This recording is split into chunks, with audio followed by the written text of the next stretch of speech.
Nous avons en première lecture une magnifique confession du prophète Daniel.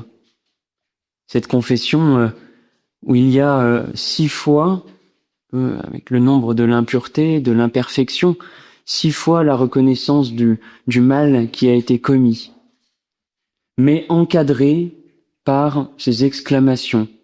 Toi, Seigneur, le Dieu grand et redoutable, et à toi, Seigneur, la justice.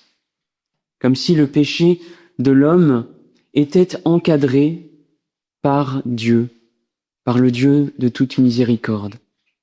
Et c'est toute la différence entre une reconnaissance du péché qui viendrait finalement nous rabaisser et puis la reconnaissance du péché qui nous élève, qui nous fait vivre plein d'espérance.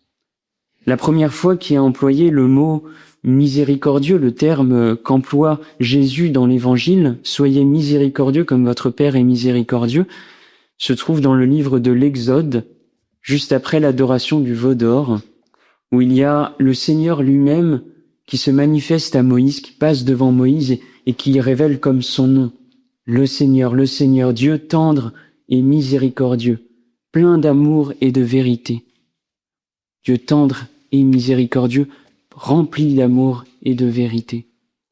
Alors, tout au long de ce carême, nous avons à redécouvrir ce Dieu qui passe même sur les péchés les plus graves, qui fait miséricorde, qui est comme rempli, qui est comme une cuve pleine qui déborde même, dans lequel on peut puiser la miséricorde, qu'elle on peut s'abreuver pour être pardonné.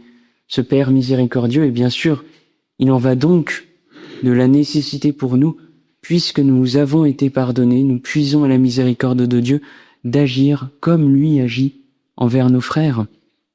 Voilà, c'est cette mesure bien pleine, bien tassée, secouée, débordante, cette miséricorde, ce pardon, cette douceur qu'attend notre monde, et bien que nous aussi, nous pouvons, grâce à Dieu, déverser sur nos frères.